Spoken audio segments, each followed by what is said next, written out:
성경 중에 민수기 21장 1절에서 3절까지입니다.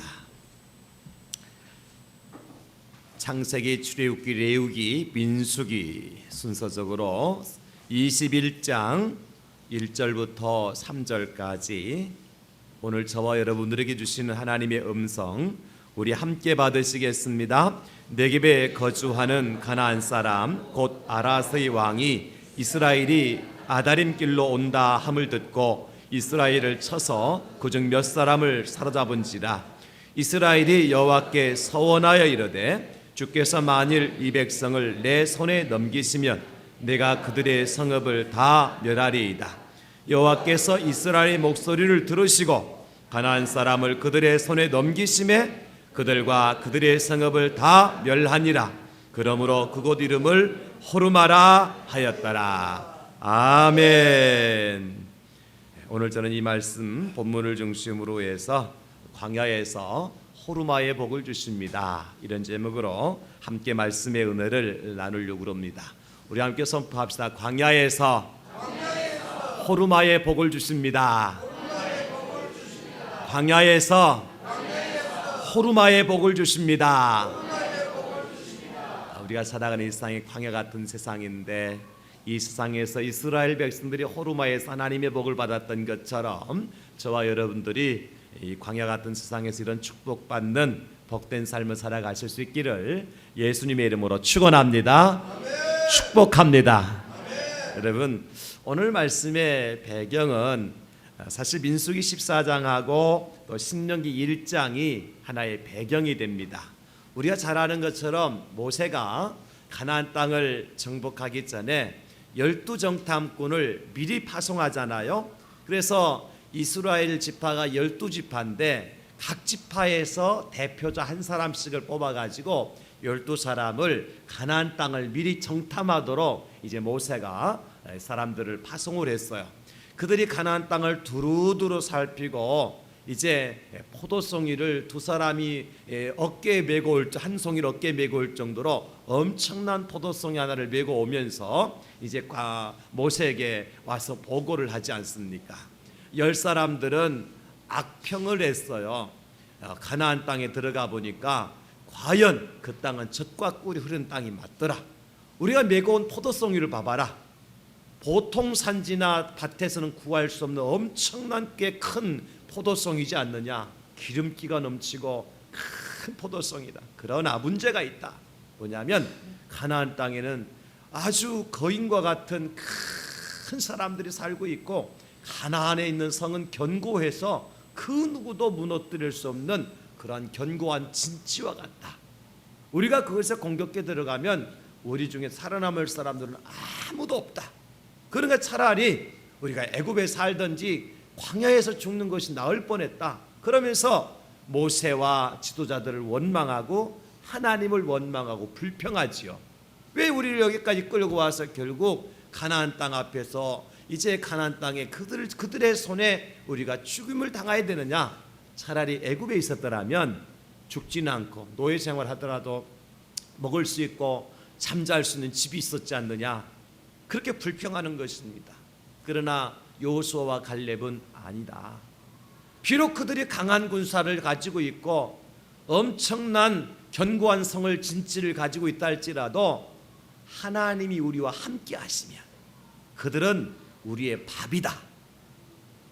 다 같이 하나님께서 우리와 함께 하시면 그들은 우리의 밥입니다.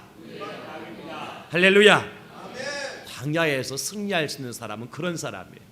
어쨌든 10사람의 대표자들은 불평하고 악평하고 다만 여호수아와 갈렙만이 이제 하나님께서 함께 하시면 믿음을 가지고 모세를 위로하는데 그러니까 모세가 이제 그들을 책망하고 하나님께서 그래 너희들이 그렇게 불평하고 원망한다면 너희들 원하는 대로 해줄게. 광야에서 차라리 죽는 게 낫다고? 그러면 너희들 이 자리에 죽여줄게. 하나님께서 진노하셔가지고 이스라엘 백성들을 심판하시려고 하시는 거예요. 그러니까 이들이 그제서 정신 들어가지고 아닙니다, 우리가 나가겠습니다. 그래가지고 나가려고 해요. 그러면 하나님께 모세가 묻잖아요. 우리가 진격해야 되겠습니까? 하나님 진격하지 말라고 그러세요. 그 모세가 그 백성 아니다, 지금 우리가 갈 때가 아니다. 그런데 이 열파 이스라엘 백성들이요, 모세의 말도 듣지 않고 하나님 말씀 듣지 않고 그냥 진격 앞으로 해버린 거예요. 그래가지고 그만 그 가나안 사람들에 의해서 그들이 크게 패배를 하고 이제 몇 사람이 또 사로잡히게 되어지고 사람도 죽게 되어지고, 그때 가나안 사람들이 이제 이들을 추격해서 어디까지 밀고 오는 거니까 오늘 본문에 나오는 호르마까지 가나안 원주민들이 이스라엘 백성들이 이제 진격해가지고 추격해서 호르마까지 몰리게 된 거예요. 바로 그 호르마의 이야기입니다. 그 역사적인 배경, 그런 상황 속에서 오늘 본문이 시작되는 것입니다. 이렇게 하나님의 말씀 녹였죠. 지도자의 모세의 말 녹였죠. 그래서 자기들 앞으로 진격 앞으로 갔다가 가나안 사람들에 의해서 이제 사람도 사로잡히고 죽고 여기까지 전선을 후퇴해서 다시 한번 갔던 길을 다시 후퇴해서 쫓겨와야 되니까 이 백성들이 그때서 조금 정신 차립니다. 사람은 잘 될 때는 정신 안 차려요. 조금 힘들고 어려움을 만나야 정신 바짝 차리는 것 같아요. 광야에서. 그래서 이들이 하는 말이 뭐냐, 하나님, 오늘 본문에 보니까 하나님, 우리가 잘못했습니다. 그러니 하나님께서 만일 저 가나안 백성들을 우리 손에 넘겨주시고 우리가 이 성읍을 멸하게 해주시면, 자, 우리가 하나님 앞에 말씀 앞에 순종하며 살겠습니다. 그러면서 그들이 하나님 앞에 서원 기도를 드려요. 그래서 하나님께서는 그들의 기도를 들어주시고 가나안 사람들을 그들의 손에 붙여주시고 그 성과 성읍 사람들을 다 멸하게 되어지는 그런 역사가 어디에서 일어났느냐 하면 호르마라고 하는 곳에서 일어났어요. 그래서 호르마라고 하는 뜻의 의미는 뭐냐면 다 멸망하였다, 그런 뜻이에요. 그러니까 호르마에서 가나안 족속들이 다 그들을 추격해서 진격해서 공격해왔던 사람들은 다 죽은 거예요. 그러니까 이스라엘 백성들 입장에서는 호르마가 적을 완전히 멸망시킨 완전한 승리의 현장이고, 적의 입장에서 볼 때는 완전히 멸망당하고 패배한 입장이죠. 우리는 누구의 입장이냐니까 광야에서 이스라엘 백성들의 입장에서 호르바의 복이니까 완전히 승리하게 하시는 하나님의 축복을 이 광야 같은 세상에서 여러분들이 꼭 누리실 수 있기를 예수님의 이름으로 축원합니다. 우리 교회가 누누이 말씀드리지만 광야와 같은 어렵고 힘든 열악한 환경 속에 예배를 드리잖아요. 제가 지난 주간에도 요즘에 제가 새벽 기도해야 할 때에 우리 새벽 기도실 문을 다 창문을 다 열어놓고 새벽 기도를 합니다. 주민들 깨어서 쫓아내면 어떡하려고요? 제가 마이크를 사용하지 않습니다. 앉아서 기도하시는 분들은 모르셨지만 제가 요즘에 마이크를 새벽 기도 시간 마이크를 사용하지 않고 육성으로 설교하고 육성으로 기도 인도하고 그래요. 왜냐하면 마이크 사용하는 기계음은 사람들의 귀에 들릴 때 거슬려요.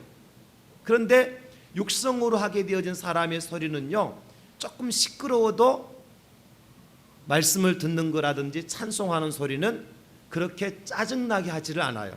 그래서 문을 열어놓고 해도 주민들이 주무시면서 새벽 시간에 왜 새벽에 떠드냐고 와서 아직까지는 제가 몇 주간 그렇게 했거든요. 그 마이크를 끄고 아직까지는 그분들한테 항의하시는 분이 없어요.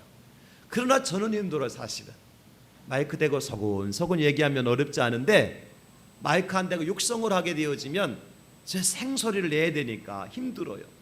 그러면서 하나님, 참 이 목회 현장이 광야와 같습니다. 여러분, 지금 어느 교회에서 우리 대양질교회 한 18년 된 교회가 마이크 사용하자고 육성으로 설교하고 육성으로 기도하는 데가 어디 있어요? 우리 대양제일교회만이 유일한 곳이에요. 왜냐하면 우린 지금 어디에 있어요? 광야에 있기 때문에. 광야가 끝입니까, 여러분? 우리는 어디에 들어가게 됩니까? 가나안 땅에 들어갈 것이기 때문에 소망이 있고 희망과 비전이 있기 때문에 광야에서도 승리의 노래를 부를 수가 있는 것입니다. 여러분, 그래서 오늘은 이 광야의 호르마의 축복, 완전한 승리를 허락하시는 하나님의 복을 저와 여러분들이 이 광야 같은 세상에서 누리실 수 있기를 다시 한번 예수님의 이름으로 축원합니다. 이 광야의 호르마의 축복은 세 가지 축복인데 첫 번째 축복은 뭐냐? 우리의 목소리를 들어주시는 복이에요. 하나님께서 우리의 목소리를 들어주셔요. 할렐루야. 오늘 말씀해 보니까 이렇게 말씀하셨어요. 이스라엘이 여호와께 서원하여 이르되 주께서 만일 이 백성들을 내 손에 넘기시면 내가 그들의 성읍을 다 멸하리이다. 3절에 보면 여호와께서 이스라엘의 목소리를 들으시고, 하나님께서 부르짖는 이스라엘 백성들의 목소리를 들어주셨어요. 특별히 이 백성들은 지금 하나님 앞에 서원을 드렸어요. 하나님께서 우리를 구원하시고 저 가나안 족속들 우리 손에 넘겨주고 우리가 다 승리케 하시면 이제는 우리 하나님의 말씀대로 순종하며 살겠습니다, 하나님의 백성으로 살겠습니다라고 하는 소원 기도를 드렸다는 거예요. 여러분, 소원 기도는 일반 기도와 조금 다른 게 뭐냐면 약속이 있는 기도예요. 소원 기도는 약속이 있는 기도라고.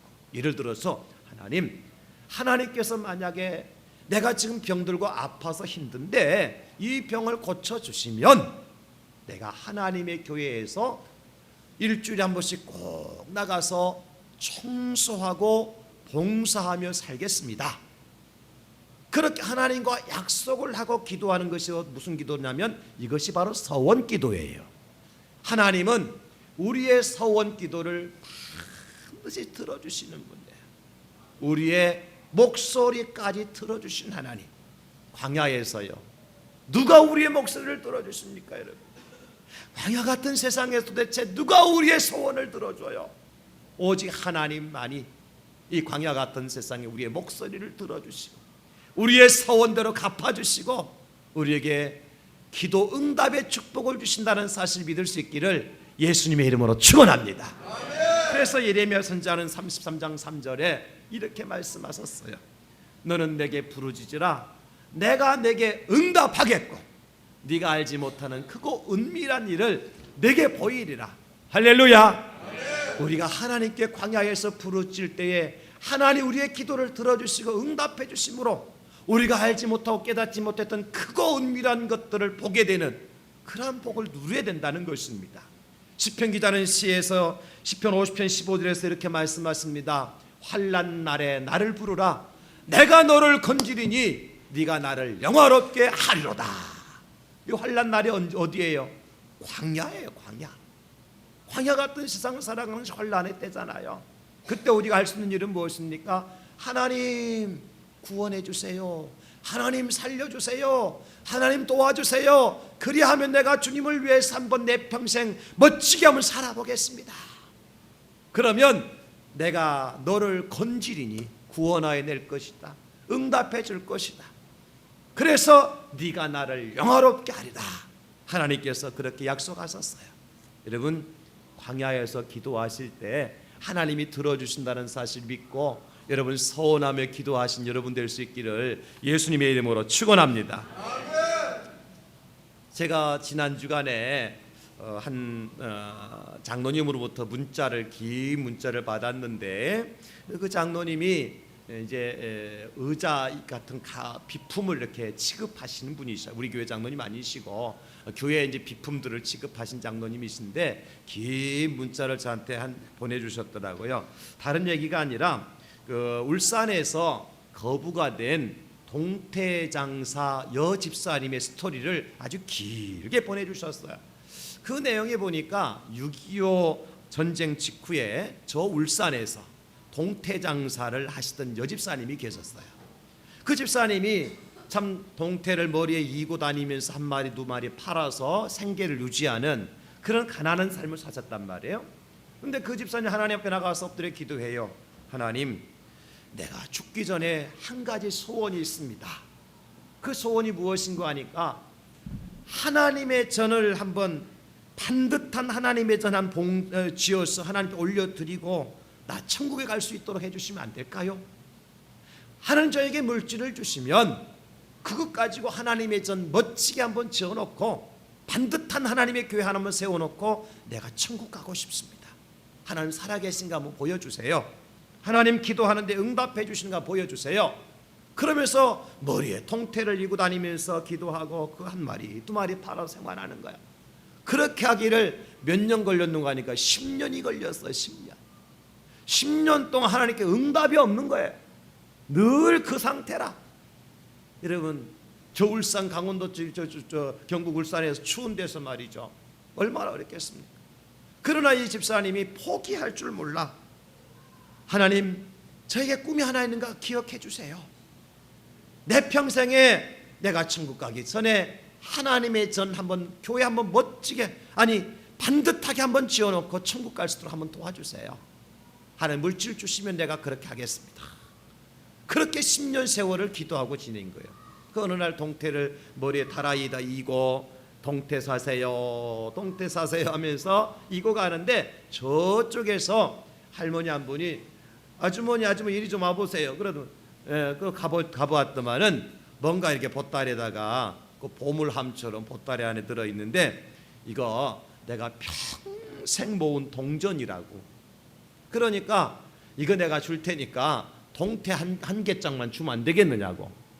동전 보니까 몇 개 들어지도 않는데 평생 모은 거래. 참 이 여집사님이 마음이 감동되기를, 다른 게 감동된 게 아니라 자기가 평생 모은 동전이라 그러니까 그 동태 한 괴짝 한 상자 정도는 뭐 내가 손해보고도 드릴 수 있을 것 같더래. 그래 그냥 드렸대요. 그렇게 합시다. 그리고 이제 복주머니를 가지고 집에 왔다 풀어보니까 동전을 막 이렇게 세야 될 거 아니야. 10원짜리, 5원짜리 막 이래가지고 5원짜리 동전이 있어요. 10원짜리 이렇게 50원짜리 세보니까 얼마 안 돼. 한참 쓰니까 뭔가 좀 동전하고 다른 게 하나 들어있더래. 이게 뭐지? 그래서 뭐 동태 장사 하신 아주머니가 알 수가 없으니까 목사님 이게 뭔가 동태 팔다가 이런 일 만났어요? 그러면서 목사님 보기 너도 모르겠네요. 이상하게 생긴 거야. 그거 가지고 서울의 저 인사동 골목에 가서 골동품을 취급하는 곳에 가서 목사님이 감정을 의뢰한 거야. 그때 골동품 가게 딱 들어간 골동품 그 감정한 아저씨가 안경을 더 누리고 이렇게 하잖아. 졸리는 분 지금 봐. 눈 개슴츠레 해가지고 쳐다보시더만은 그분이 약간 끼웃거리더만은 이거 내가 그냥 사줄 테니까 나한테 팔고 가세요. 목사님이 얼마 주시려고 그래요? 그랬더만은 그분이 10만 원 줄게요. 얼마요? 10만 원. 지금부터 50년 훨씬 전의 이야기거든. 50년 전의 이야기. 10만 원 준대. 목사님 눈이 둥. 그런데 사실 이게 내게 아니고 우리 교회 집사님의 감정만 받고 오라고 했기 때문에 팔 수는 없어요. 그러다 가지고 나오려고 그러니까 이 골동품 가게 아저씨가 아이 그러면 내가 인심 썼다. 100만 원 줄게. 10만 원에 100만 원 팍 떠버린 거예요. 목사님이 이제 목사님 지혜가 있잖아. 야 이거 뭔가 좀 있는 것 같다 그지? 그래가지고 아니요 안 팔 거야. 그래서 딱 빼니까 이번에는 아이 그러지 말고 2배 쳤다. 200만 원 줄게. 아니요 목사님 내가 내 것도 아니라니까. 그냥 내가 우리 집사님 거기 때문에 가서 물어볼게요. 그러니까 나가는 목사님 붙들고 안 되겠다. 500만 원 줄게. 그 하나 500만 원 준다. 500만 원. 목사님이 500만 원 아니라 얼마 줘도 난 안 돼요. 이거 내 게 아니라니까요. 내 마음대로 안 돼요. 그러니까 이분이 마지막이라 600만 원 쳐줄 테니까 가져가려면 가져가고 말라면 말하고 딱 그러더라는 거야. 목사님 생각할 때 이제 더 이상 흥정세상 안 된 거 알잖아요. 600만 원 주고 팔고 온 거야. 그래가지고 그 집사님이 그 얘기를 하니까 집사님이 펑펑 울며 하나님 내가 10년 전부터 하나님의 반듯한 성전 하나 짓고 내가 천국 가게 해달라는데 하나님이 내 소원 들어주셨다고. 그래가지고 400만 원 다 건축금 들여가지고 교회를 짓는 55년 전 이야기라니까. 지금 55년 전에 400만 원 작은 돈이 아닙니다 여러분. 그래가지고 교회를 짓고 나머지 200만 원이 남은 거예요. 200만 원 교회 짓고도 하나님 이 돈 어디다 쓸까요? 무한히 쓸까요? 기도하는데 며칠을 지났는데 울산 저 바닷가에 모래밭 크게 딱 환상으로 보이더래요. 모래밭. 그래가지고 쓸모없는 모래밭 왜 보이나 하여 기도했는데 가서 보니까 그게 땅이 5,000평이 되는 거야. 얼마씩 받으려 하는 거 하니까 5,000평에 이제 300원씩 5,000평에 300원씩. 그래서 5,000평에 300원씩 주고 그 땅을 3만 원씩 주고 그 땅을 샀어. 그러면 150만 원이죠. 150만 원 주고 얼마 남았어요? 50만 원 남았어. 그래도 아직도 5,000평을 150만 원 주고 산 거야. 그래가지고 하나님, 그럼 이 땅을 뭐한 데 쓸 거요? 하나님 앞에 기도하는, 하나님 좋은 데 쓰이소. 내 것도 아니고 하나님 주신 것인데. 기도하는데 어느 날 갑자기요, 시커먼 자동차가 자기 앞에 딱 스토만 신사 두 사람이 가방 딱 들고 내려가지고, 이 땅 주인이 아주머니라면서요, 예, 맞아요, 이거 우리가 1억 줄 테니 파세요. 150만 원 준 걸 1억 줄 테니 팔라는 거야. 하나도 안 좋네. 150만 1억 줄 때 팔라 그러니까 이 집사님이, 아이고 그거 뭐 내가 지금 당장 팔 것도 아니고 막 하나님께 기도하고 있는 중이라 그러니까 그분들이 2억 줄게 팔으라는 거. 2억 줄게. 안 판다. 며칠 돌아오더만은 얼마 줄게, 얼마. 나중에 그 땅을 얼마 주에 팔았는가 하니까 29억 주고 팔았어. 29억. 150만 원짜리 땅을. 그 땅이 어느 땅이냐? 울산 현대자동차 정문이 들어선 땅이야. 그 땅이 울산 현대자동차 정문이 들어간 땅. 29억 주고 팔아가지고, 이제 그때 시간이 많이 지났으니까 교회도 좀 이렇게 이제 좀 헐고 또 보수해야 될 거 아니에요. 그래서 2억 건축 헌금해가지고 교회를 더 멋지게 딱 져버렸어. 2억 들여가지고 나머지 27억은 뭐 했느냐? 땅 샀지 뭐. 땅 샀어. 근데 그 땅이 지금 어떤 땅이 됐느냐? 울산 신시간이 땅이 된 거야. 지금 얼마쯤 됐을까요? 그분이 지금 몇 천억대 갑부가 된 거예요. 몇 천억. 뭐 하시던 분이? 머리에 동태이고 다니면서 한 마리 두 마리 팔던 분이에요. 근데 그분이 뭘 하셨어요? 서원 기도했어요. 하나님, 내 평생에 내가 천국 가기 전에 하나님의 전 교회를 한번 반듯하게 한번 짓고 천국 가고 싶습니다. 내게 물질 좀 주세요. 여러분, 그거 싫어하니까 어떡하겠어요? 우리 하나님은 우리가 하나님 앞에 서원하고 기도할 때 우리의 기도를 들어주시는, 우리의 목소리를 들어주시는 하나님이신 줄로 믿습니다. 여러분들이 다 광야 같은 세상에 살아가면서 이 믿음 가지고 하나님 앞에 서원해서 한번 기도해 보세요. 하나님이 우리의 기도를 들어주시는데, 성경에 보니까 이 야곱이라는 사람이 서원하고 기도 응답을 받았어요. 야곱이 형의 에서를 피하여서 베델에 이제 지날 때 베델에 돌을 단을 쌓으면서 하나님 서원하잖아요. 내가 막 하나님께 나로 하여금 평안히 가게 하시고 먹을 것을 주시고 입을 것을 주시고, 나중에 내가 잘 돼서 평안하게 내 아버지의 집으로 돌아오게 하시면 내가 세 가지 하겠습니다. 하나는 뭐냐면, 그 하나님을 나의 유일하신 하나님으로 내가 믿고 섬기겠습니다. 두 번째는 내가 이 돌베개 삼고 누워 자던 이곳을 하나님의 제단을 쌓겠습니다. 세 번째는 내게 주신 소득 가운데 10분의 1을 하나님 앞에 드리겠습니다. 야곱이 서원했어요. 근데 신기하게도요, 하나님께서는요 그 야곱의 기도를 들어주셨어요. 그래서 우리 하나님 말씀에 보면 야곱이 외삼촌 라반의 집에서 떠나올 때 이렇게 고백을 해요. 창세기 31장 13절에 나는 베델의 하나님이라 네가 거기서 기둥에 기름을 붓고 거기서 내게 서원하였으니 지금 일어나 이곳을 떠나서 내 출생지로 돌아가라 하셨느니라. 하나님 응답하셨습니까? 안 하셨습니까? 하신 거예요. 하나님 광야에서 야곱이 서원 기도 올렸을 때에 그 야곱의 기도를 들어주셨습니까? 안 들으셨습니까? 들어주신 거예요. 우리 하나님은 광야 같은 인생을 살아가는 저와 여러분들이 광야에서 울부짖고 하나님 앞에 엎드려 기도하고 우리 마음의 소원을 올려드릴 때에 우리의 기도를 들어주시는, 우리의 기도에 응답해 주시는 좋으신 하나님이신 줄로 믿습니다. 호르마의 축복은 첫째 뭐냐면 우리의 목소리를 들어주신 하나님의 복이에요.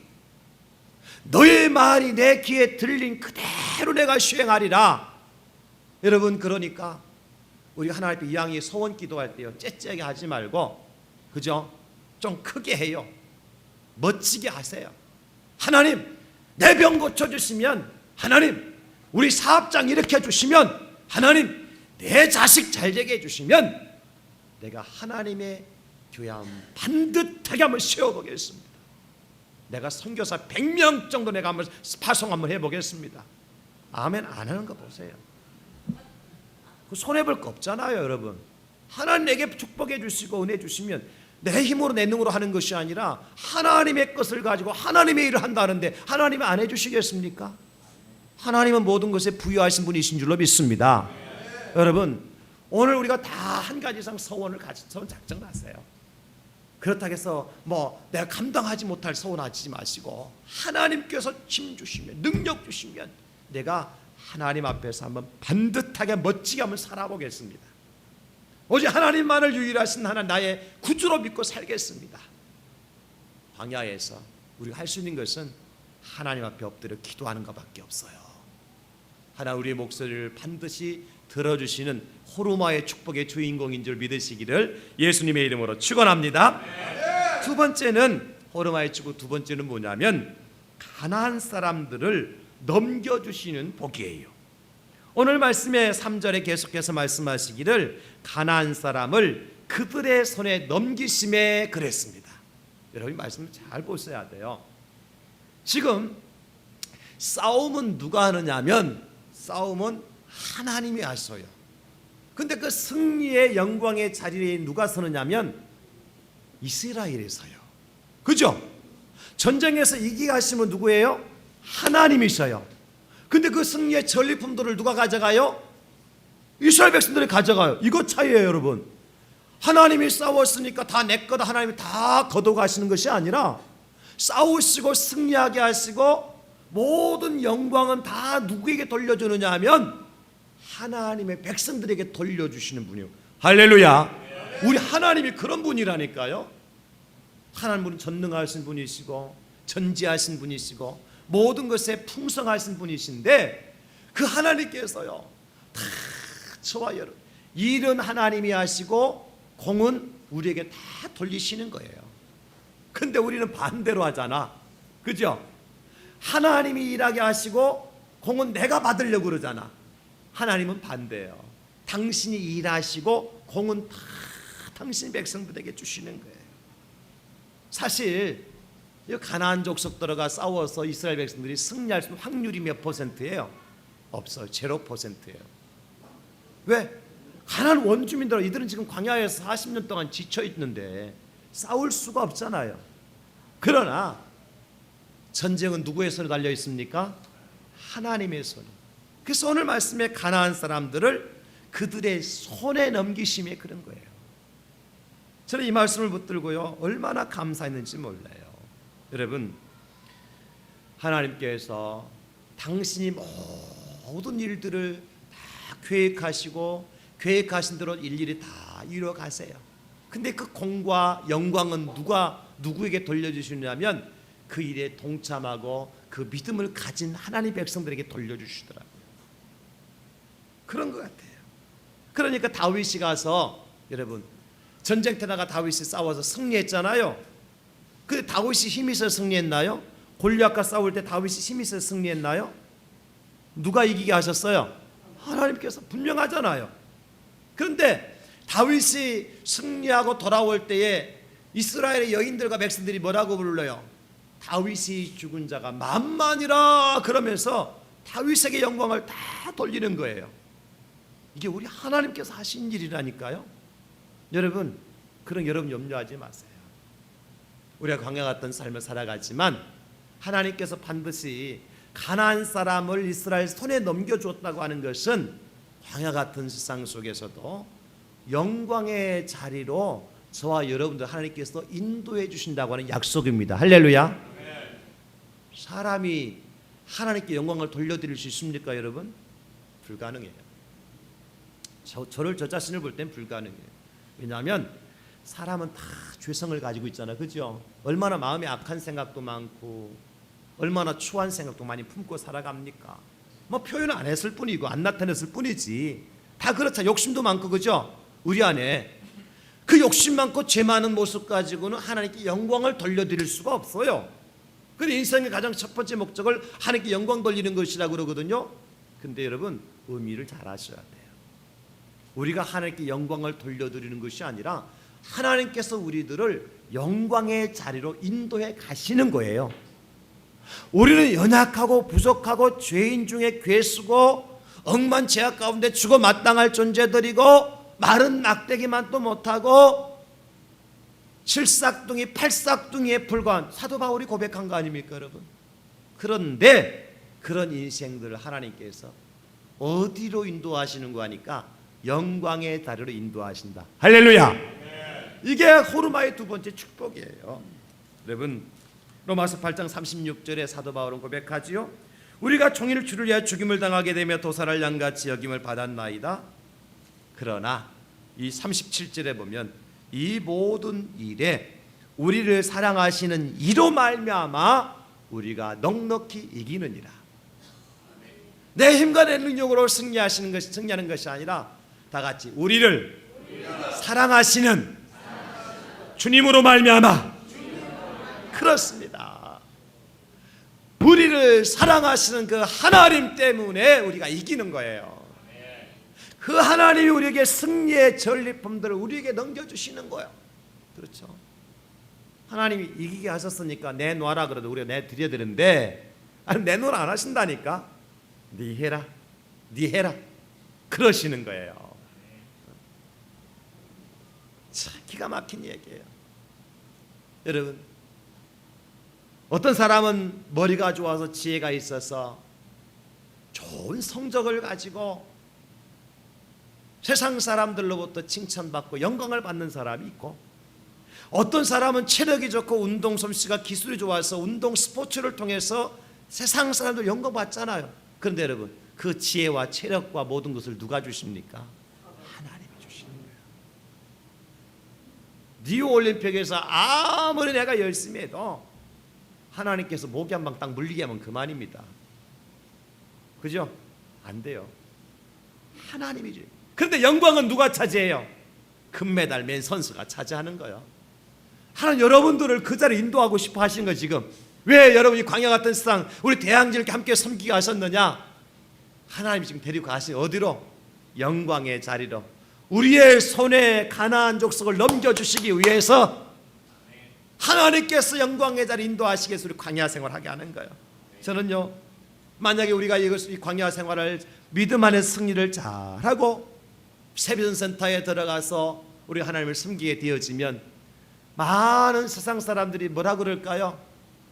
대양제일교회 대단하다, 대양제일교회 성도들 멋지다, 하나님께 영광을 돌려드려야 되는데 세상 사람 대양제일교회 칭찬하고 대양제일교회 성도들 칭찬하고 박수 쳐줘. 하나님 그거 위해서 지금 일하시는 거예요. 지금 다른 거 아닙니다. 하나님께서 여러분들을 영광의 자리로, 박수받는 자리로, 축복의 자리로 인도하시기 위해서 가난한 사람들을 그들의 손에 넘겨주신 거예요. 하나님이 직접 다 죽일 수도 있지만, 하나님이 직접 다 처리할 수도 있지만 그리하지 아니하시고 그들의 손에 넘겨주시는 거예요. 여러분들의 손에 맡겨주신 일이 있어요. 영광을 위해서 이 가나안 땅에 들어가서 영광을 차지하기 위해서 광야 같은 세상에서 우리 대양제일교회 지금 열악한 환경 속에서 광야 같은 세상, 여러분 각자에게 다 하나님께서 무엇인가 손에 잡혀준 거 있을 거예요. 지금 그것은 어려워요. 싸워야 되니까, 죽을 수도 있으니까. 그러나 하나님이 손에 넘겨주시고 하나님께서 승리케 하시고 하나님께서 영광의 자리로 인도해 주실 줄로 믿습니다. 이것이 호르마의 두 번째 축복이에요. 우리를 영광의 자리에 세우시는 거예요. 마지막 세 번째 축복은 뭐냐? 세 번째 축복은 다 멸하여 주시는 축복이에요. 이것을 다른 말로 말하면 완전한 승리예요. 완전한 승리. 우리 다 같이 고백합시다. 하나님께서 이 광야에서 완전한 승리를 주십니다. 이게 호르마의 축복이라니까요. 성도 사람을 다 멸했다 그랬어요. 완전한 승리. 여러분, 세상의 일들 가운데는 완전한 것이 없어요. 하나님만이 완전하신 분이 있어요. 특별히 하나님 우리 대적을 멸하실 때 완전히 멸하십니다. 창세기 3장 15절에 보면 여러분 원시복음이라는 것이 나오는데, 아담과 하와가 하나님 따먹지 말라고 했던 선악과 따먹었을 때 하나님께서 그들을 부르시잖아요. 그리고 이제 아담도 하와도 다 책망하시고 특별히 맨 먼저 뱀에게 말씀하시잖아요. 이 뱀아, 네가 왜 사랑하는데 내 형상으로 지음받은 하와를 유혹해서 이런 죄를 지었느냐, 이런 죄를 짓게 만들었느냐. 그러면서 하나님께서 뱀에게 이렇게 말씀하세요. 여자의 후손과 너의 후손이 원수가 될 것인데, 여자의 후손 누구냐면 바로 아담 하와의 후손들이죠. 바로 우리 인류죠. 오늘 이 자리에 앉아 계신 저와 여러분들이에요. 여자의 후손들, 광야 같은 세상을 살아가는 우리들이죠. 여자의 후손이 뱀의 후손, 내 머리를 상하게 할 것이다. 그런데 뱀의 후손은 여자의 후손의 팔꿈치를 상하게 할 것이다. 나중에 예수님께서 땅에 오셔서 이루시는데요, 마귀가 예수님을 시험해서 십자가에 달려 죽게 하잖아요. 그것은 바로 여자의 후손의 팔꿈치를 문 거예요. 여러분, 사람이 팔꿈치 물었다고 금방 죽습니까? 상할 뿐이죠. 그러나 머리를 밟아서 완전히 상해버리면 그 사람 살아날 수 있어요? 죽습니다. 누가 승리합니까?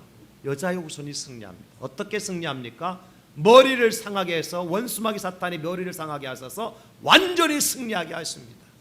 이게 광야에서 승리예요. 여러분, 지금 우리가 힘들고 어렵지만 저는 분명히 여러분들에게 확신의 말씀을 드립니다. 하나님 우리 교회를 통해서, 여러분들을 통해서 호르마의 축복을 주시는데 완전한 승리의 복을 주실 줄로 믿습니다. 때로는 우리가 너무 힘들고 어려워서 지치기도 하고 그래서 넘어질 때도 없잖아요. 있을 거예요. 실망할 때도 있고, 그렇죠? 사람의 말 때문에, 환경 때문에 실망할 때도 있어요. 내가 이거 계속 해야 되나? 교회 계속 지어야 되나? 헌금 계속 해야 되나? 봉사 계속, 전도 계속 해야 되나? 왜? 마귀가 우리가 팔꿈치를 무니까 그런 생각 들어갈 수밖에 없어요. 그러나 하나님 약속하셨어요. 성과 그 사람들을 다 멸하셨다 하셨고, 여자의 후손이 뱀의 머리를 완전히 박살낼 것이라 말씀하셨어요. 승리는 우리의 것입니다. 승리는 여러분들의 것입니다. 잠깐 낙심할 일이 생겨도 여러분 염려하지 마세요. 그럴 수도 있어요. 그러나 분명히 우리가 승리의 노래를 부르면서 하나님의 성전에 들어가서 호르마의 축복을 누리게 될 것입니다. 말씀 마무리합니다, 여러분. 호르마의 축복은 세 가지 축복이라 그랬어요. 첫째는 우리의 목소리를 들어주시는, 서원하고 기도하는 그러한 기도자들의 기도 소리에 응답해 주시는 거예요. 두 번째는 우리를 영광의 자리로 인도하시는 거예요. 우리 손에 맡겨주시는 거예요. 붙여주시는 거예요. 세 번째는 무엇보다도 완전한 승리를 약속하셨어요. 여러분, 반드시 일어날 겁니다. 여러분, 반드시 승리하실 거예요. 이 호르마의 광야에서의 축복을 누리고 살아가는 저와 여러분 될 수 있기를 예수님의 이름으로 축원합니다. 주님 감사합니다.